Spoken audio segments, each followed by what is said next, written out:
शुरू करेंगे देश का बुलेटिन सीधे वॉर रूम से बड़ी खबर के साथ। इराक की राजधानी बगदाद में अमेरिकी दूतावास पर हमला हुआ है। यूएस दूतावास के पास 3 रॉकेट गिरे। रॉकेट से एक के बाद एक कई हमले हुए। दूतावास में ग्रीन जोन तक हमले का असर दिखा है। बगदाद में रॉकेट हमले से यूएस दूतावास पर निशाना साधा गया। तस्वीरें देखिए, रॉकेट से पहला हमला, दूसरा हमला, रॉकेट दागे गए, ग्रीन जोन तक उसका असर दिखा। अमेरिका ने एयर डिफेंस सिस्टम से बड़ा हमला किया है, रिटेलिएट किया। ऑटोमेटिक डिफेंस सिस्टम के जरिए बगदाद में यूएस दूतावास को निशाना बनाया गया और वक्त पर एक्टिव हुए यूएस का एयर डिफेंस सिस्टम। बगदाद में यूएस दूतावास को उड़ाने की कोशिश नाकाम की। दूतावास के आसपास अटैकिंग हेलीकॉप्टर से अब अमेरिका ने निगरानी बढ़ा दी है।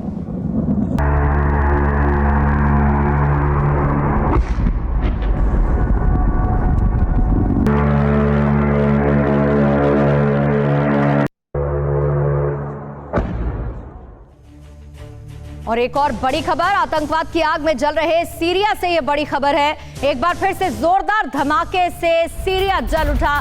सीरिया में सड़क पर चलते हुए ट्रक में जोरदार धमाका हुआ।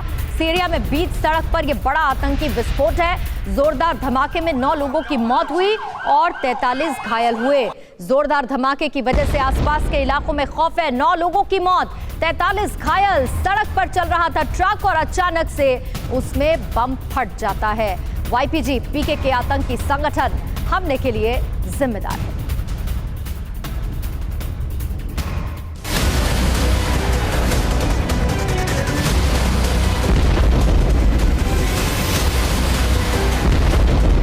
एक ऐसा धमाका कि कितने लोगों की चीथड़े उड़ गए होंगे, आप अंदाजा भी नहीं लगा सकते। एक ऐसा धमाका जहां जिंदगी दोबारा मिलने का चांस बिल्कुल खत्म हो गया।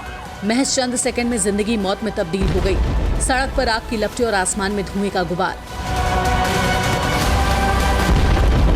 ये तस्वीर सीरिया की है, वही सीरिया जहां हर पल हर सेकंड आम लोगों की जिंदगी के आसपास मौत मंडराती है। वही सीरिया जहां आज जिंदगी इतनी सस्ती है कि इस ट्रक के धमाके के साथ उड़ जाए।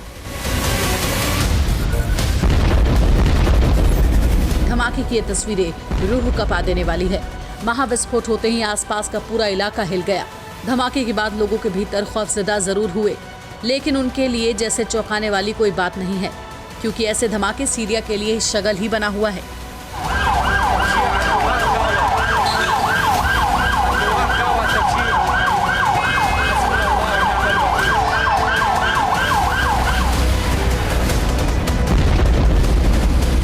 सीसीटीवी की इन तस्वीरों में देखिए, ट्रक खाली है, सड़क पर दौड़ रहा है, आम जनजीवन सामान्य है। सड़क पर चलने वाला एक बाइक सवार पीछे पीछे अपनी सामान्य स्पीड में जा रहा है और ट्रक से आगे निकलने की जुगत में है।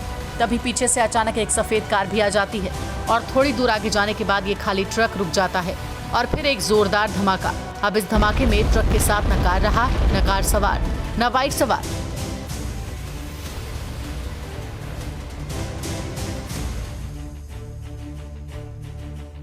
और बड़ी खबर, एलएसी पर भारत और चीन के बीच में तनाव बरकरार है। भारी तनाव के बीच में विपक्ष और देश की नजर रक्षा मंत्री राजनाथ सिंह पर है। बड़ी खबर यह है कि चीन मसले पर आज संसद में राजनाथ सिंह बयान देंगे। लोकसभा में रक्षा मंत्री चीन से तनाव को लेकर बयान देने वाले हैं। दोपहर 3 बजे लोकसभा में बयान राजनाथ सिंह देंगे। आज संसद को रक्षा मंत्री बताएंगे कि एलएसी पर कैसे हालात हैं। लोकसभा की कार्रवाई दोपहर 3 से 7 बजे तक चलेगी और चीन को लेकर विपक्ष, जो कि लंबे वक्त से सरकार पर हमलावर है, आज उसी बाबत जवाब सदन के पटल पर रखेंगे राजनाथ सिंह।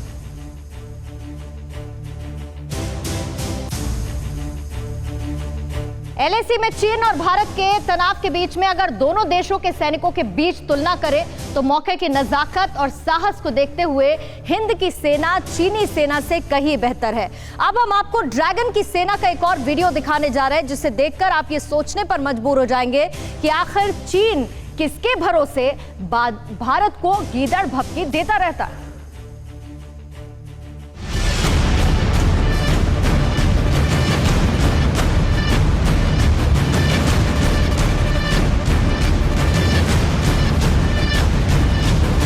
कोई स्कूल में पढ़ने वाला बच्चा लग रहा है तो कोई युद्ध के लिए कच्चा दिख रहा है।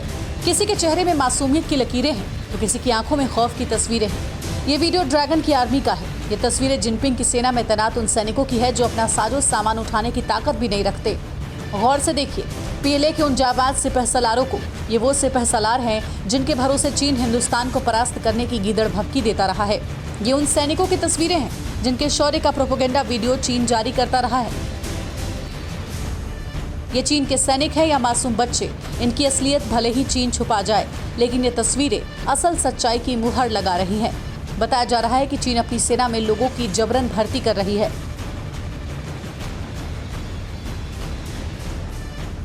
चीन के सैनिक चॉकलेट सोल्जर हैं। कुछ सैनिक तो ऐसे हैं जो युद्ध के मैदान में जाने से पहले ही घबरा रहे हैं, लेकिन उन्हें जबरन एलएसी पर भेजा जा रहा है। एक बार फिर देखिए पीएलए की टीम के इन मासूमों को। ये चीन की उस आर्मी का हिस्सा है जिसका सामना हिंदुस्तान की सेना के बाहुबलियों से है।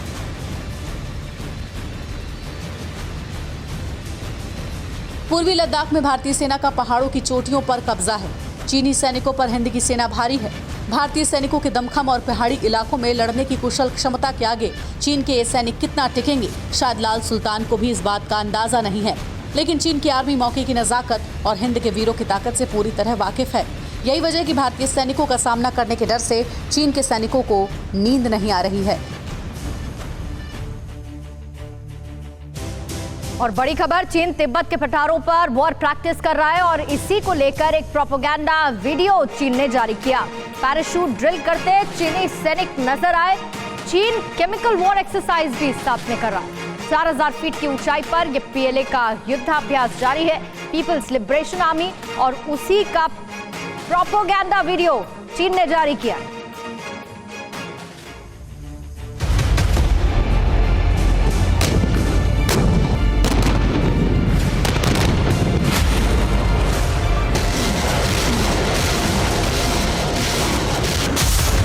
चीनी सेना पीएलए लद्दाख से पीछे हटकर तिब्बत के पठारों पर वॉर प्रैक्टिस कर रही है। जिस तिब्बत के साथ चीन गुलामों जैसा सलूक करता है, उसी के पठारों पर चीन के टैंक टहल रहे हैं। रॉकेट लॉन्चर से अंधाधुंध फायरिंग की जा रही है। ड्रोन से बम बरसाने की ट्रेनिंग हो रही है। तोपों से आतिशबाजी की जा रही है। पूर्वी लद्दाख में 14 से 17,000 फीट की ऊंचाई पर भारत का पराक्रम झेलने के बावजूद चीन को होश नहीं आया है। अभी भी उसके लड़ाके महज 2-3 हजार फीट ऊंचे माउंटेन वॉरफेयर पर युद्धाभ्यास कर रहे हैं। चीन अपने सैनिकों को ट्रैकिंग की ट्रेनिंग भी दे रहा है, लेकिन इस वीडियो को देखकर कोई भी समझ सकता है कि स्नाइपर सूट पहने सैनिकों को चीन ने AK-47 थमा रखा है, जो कि आंखों में धूल झोंकने जैसा है। तिब्बत के इन्हीं पठारों पर पीएलए के स्पेशल कॉम्बैट ब्रिगेड ने मिलिट्री एविएशन ब्रिगेड के साथ पैराशूट ड्रिल किया। 3700 फीट ऊंची पहाड़ियों पर 1000 मीटर लो एल्टीट्यूड से ड्रिल किया गया। चीन ने ये सारे गोला बारूद और ये पूरा वॉर एक्सरसाइज दिखाकर भारत को चेताने की कोशिश की है, लेकिन सच्चाई ये है कि सैटेलाइट की तस्वीर चीन को उसकी हैसियत दिखा रही है, उसके लड़ाकों को पहाड़ों पर फिसड्डी बता रही है।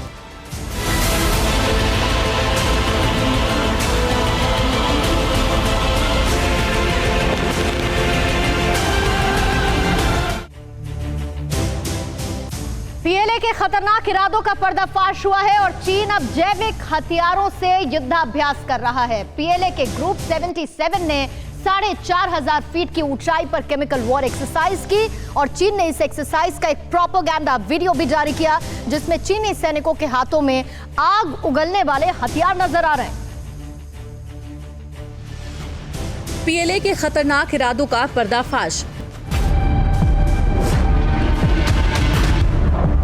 ड्रैगन की फौज का केमिकल युद्धाभ्यास।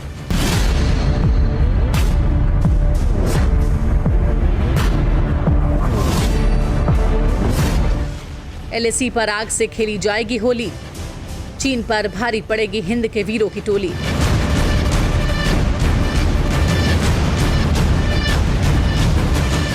चाहे कितना भी जोर लगा लो, चाहे कितने भी कोशिश कर लो, आग से खेलो या शोलो पर लेटो, चाहे कितने भी अभ्यास कर लो, इस बार करारी शिकस्त ही मिलेगी।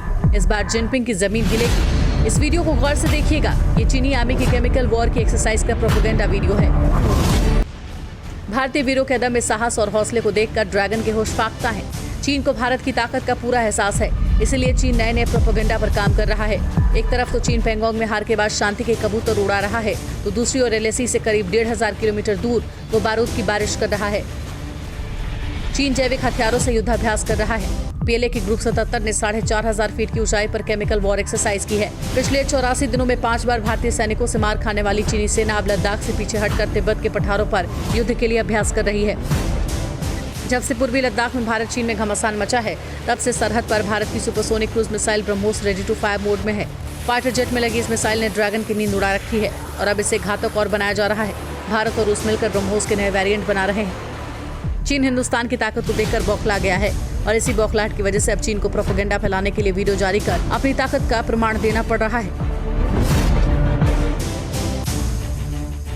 और इस वक्त की ब्रेकिंग न्यूज, चीन के सरकारी अखबार ग्लोबल टाइम्स की एक बार फिर से गीदड़ भभकी। LAC टकराव पर चीन ने संयम बरता। चीन ने जैसे को तैसे की रणनीति नहीं अपनाई। भारत अगर नहीं संभला तो ये उसकी नादानी होगी और चीन से टकराव भारत की बड़ी भूल है। ये ग्लोबल टाइम्स की एक और गीदड़ भभकी पब्लिश की गई।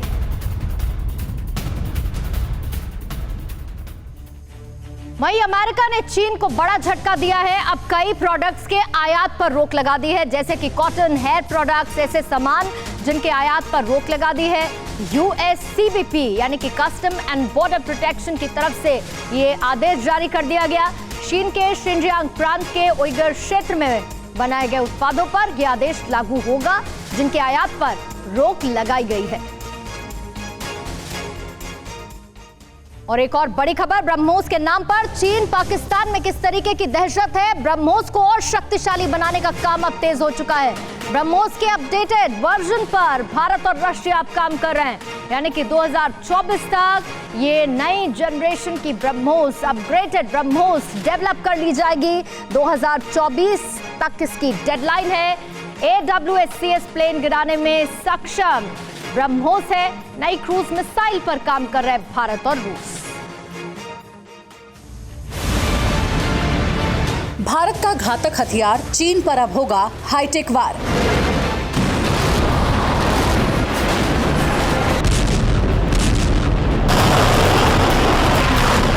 ब्रह्मोस का सुपर वर्जन बनेगा चीन का अवाक्स प्लेन खिलौने की तरह गिरेगा। नई मिसाइल अवाक्स सिस्टम वाले प्लेन को मारने में कारगर। ब्रह्मोस का नया वेरिएंट हवा में दुश्मनों को मार गिराएगा। ब्रह्मोस मिसाइल का सुपर वर्जन बना रहे हैं भारत रूस। ब्रह्मोस मिसाइल का सुपर वर्जन 2024 तक होगा तैयार। ब्रह्मोस की रेंज 290 से बढ़ाकर 600 किलोमीटर की जाएगी। इसके बाद चीन और पाकिस्तान की शामत आएगी। भारत की supersonic cruise missile BrahMos ready to fire mode में है। फाइटर जेट में लगी इस मिसाइल से ड्रैगन की नींद उड़ गई है। चीन के तानाशाह जिनपिंग के पास सुपरसोनिक क्रूज मिसाइल ब्रह्मोस का कोई तोड़ नहीं है। जिनपिंग के लिए बुरी खबर यह है कि अब भारत इसे और भी घातक बनाने जा रहा है। भारत और रूस मिलकर ब्रह्मोस के नए वेरिएंट को जबरदस्त मारक और बेहद घातक बना रहे हैं। नई मिसाइल से दुश्मन देश के अवाक सिस्टम वाले लड़ाकू विमानों की औकात एक खिलौने से ज्यादा नहीं होगी। अभी ब्रह्मोस से जमीन और समंदर में ही टारगेट किया जा सकता है, जबकि ब्रह्मोस का सुपर वर्जन हवा में ही दुश्मनों के घातक विमानों को ढेर कर देगा। इस मिसाइल से लड़ाई का नक्शा बदलने में देर नहीं लगेगी। नई मिसाइल एक साथ कई निशानों को साधने में सक्षम होगी। स्वदेशी फाइटर प्लेन तेजस को इस मिसाइल के एयर वेरिएंट से लैस किया जाएगा। इस सुपरसोनिक मिसाइल की रेंज बढ़कर 600 किलोमीटर होने भारत की मारक क्षमता से कई गुना बढ़ जाएगी और नए वेरिएंट के आने से दुश्मनों में और दहशत पैदा होगी। चीन और पाकिस्तान जैसे दगाबाज, शातिर और चालबाज देश हिंदुस्तान से भिड़ने से पहले 100 बार सोचेंगे। और इस वक्त की बड़ी खबर जम्मू कश्मीर से है। यहाँ पुलवामा में आतंकी और सुरक्षा बलों में मुठभेड़। पुलवामा के मरवाल में एनकाउंटर जारी है। मुठभेड़ में एक जवान के घायल होने की खबर है और 2 से 3 आतंकियों के घिरे होने के इनपुट्स के बाद सुरक्षा बलों ने ऑपरेशन चलाया, आतंकियों को घेर लिया। पुलवामा में ये एनकाउंटर अब भी जारी है। और रूस से एक और बड़ी खबर, रूसी सीमा के पास अमेरिकी फाइटर विमान देखे गए। रूसी सीमा पर अमेरिका का B-52 बम वर्षक विमान देखा गया। 4 रूसी फाइटर जेट्स ने अमेरिकी विमान को रोका। अमेरिकी विमानों ने रूसी सीमा का हालांकि उल्लंघन नहीं किया, एयर स्पेस का उल्लंघन नहीं किया, लेकिन B-52 फाइटर जेट जरूर दिखाई दिए, जिसके बाद 4 रूसी फाइटर जेट्स ने इन्हें रोक लिया।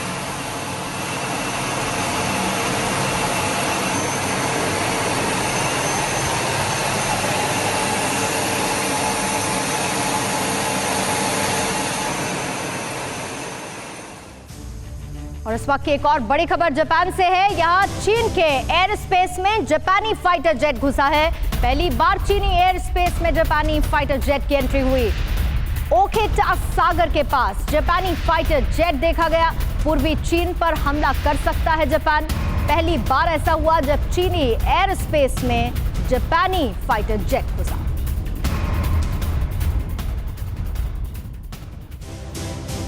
पाकिस्तान के सिंध प्रांत में हिंदू डॉक्टर का कत्ल किया गया। ये बड़ी खबर। इस्लामिक कट्टरपंथियों ने मौत के घाट डॉक्टर को उतार दिया।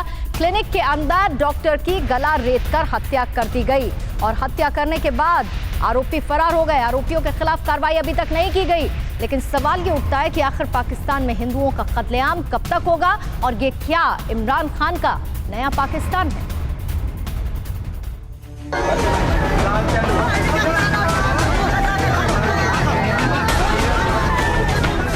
चीख पुकार मची है। फर्श पर एक लाश पड़ी है। तस्वीरें पाकिस्तान के सिंध प्रांत की हैं। कोई चीख रहा है तो कोई सिर पकड़कर रूंधे गले से मजबूरी की दास्तां सुना रहा है। शोर ऐसा है कि थमने का नाम ही नहीं ले रहा। थरथराते होठों को छूकर निकली ये चीख पाकिस्तान में हिंदुओं के साथ हो रही बर्बरता की कहानी कह रही है। पाकिस्तान में हिंदुओं पर अत्याचार की कहानियों की अंतहीन दास्तां है। सिंध के टंडो अल्लेयार में सोमवार की दोपहर इस्लामिक कट्टरपंथियों ने एक डॉक्टर की गला रेतकर हत्या कर दी। डॉक्टर की पहचान लालचंद बागड़ी के रूप में हुई है। जानकारी के मुताबिक सोमवार को दोपहर 12 बजे कुछ लोग डॉक्टर लालचंद बागड़ी से मिलने पहुंचे और इसी मुलाकात के दरमियान तेज धारदार हथियार से उनका कत्ल कर दिया गया। हमलावर वारदात के बाद फरार हो गए। फर्श पर पड़ी डॉक्टर की लाश का हाल ऐसा था कि देखने वालों की सांसें हलक में अटक जाएं। रूह कपा देने वाली ये तस्वीरें हम आपको नहीं दिखा सकते, लेकिन खौफ की ये कहानी समझने के लिए इस भीड़ में चंद चेहरों की उड़ी हुई रंगत और आंखों में तैरता खौफ ही काफी है। सब कुछ इतना विभत्स है कि हम ये पूरी तस्वीर आपको दिखा भी नहीं सकते। पाकिस्तान के सिंध में हिंदू डॉक्टर को बड़ी बेरहमी से कत्ल कर दिया गया, लेकिन इमरान खान की सरकार इस वारदात के बाद कोई ठोस कार्रवाई नहीं कर रही। सिंध प्रांत में हिंदुओं पर लगातार हमले जारी हैं। इस बात का इल्म सबको है कि हिंदुओं के खिलाफ ये वारदातें पाकिस्तानी हुक्मरानों की शह के बिना संभव नहीं है। लेकिन पाकिस्तान के वजीर आजम इमरान साहब आपको अपने देश में अल्पसंख्यक हिंदुओं के साथ हो रही अमानवीयता की तस्वीरें नहीं दिखाई देंगी, क्योंकि आपकी सल्तनत ही हिंदू और हिंदुस्तान के खिलाफ साजिश रचने से चलती है। 2021 में पश्चिम बंगाल में विधानसभा चुनाव है और चुनाव से पहले सूबे में ममता सरकार और बीजेपी के बीच में खूनी जंग जारी है। बड़ी खबर यह है कि ममता दीदी के पश्चिम बंगाल में खूनी जंग दिखी। 24 घंटे में 2 बीजेपी कार्यकर्ताओं की हत्या हो गई और हत्या के बाद ममता सरकार के खिलाफ सड़क पर बीजेपी कार्यकर्ता ममता दीदी पर जामताड़ा गैंग चलाने का आरोप लगाया।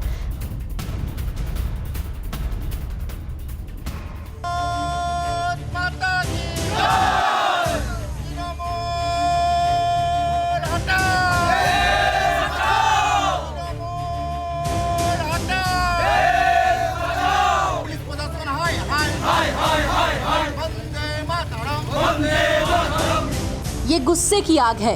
ये बुलंद आवाज पश्चिम बंगाल की उस ममता सरकार के खिलाफ है, जहां सिस्टम और कानून की धज्जियां उड़ रही है, जहां जिंदगी का कोई भरोसा नहीं।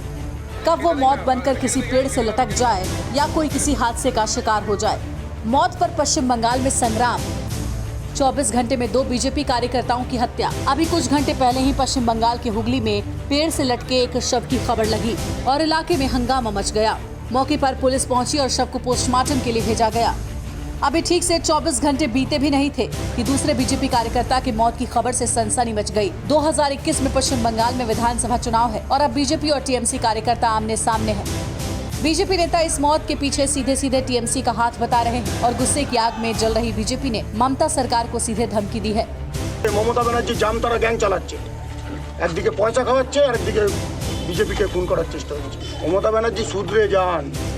তৃণমূলের গুন্ডারা আপনাদেরকে বারবার আমরা বলছি, রিপিট করাবেন না, দাদা বিকাশ দুবে হয়ে যাবেন। लोकसभा चुनाव में पश्चिम बंगाल में बम्पर सीट हासिल करने के बाद बीजेपी की नजरें विधानसभा चुनाव में ममता सरकार को उखाड़ फेंकने की है, तो ममता दीदी अपनी कमजोर कड़ी को जोड़ने में जुटी हैं और हिंदी भाषियों के बीच अपना जनाधार मजबूत करने में जुटी हैं। तो हत्या और मौत की खबर से एक बार फिर पश्चिम बंगाल में सियासी गर्मी आसमान पर है। परवाह देश की, सोमवार से शुक्रवार रात 10 बजे TV9 भारतवर्ष पर।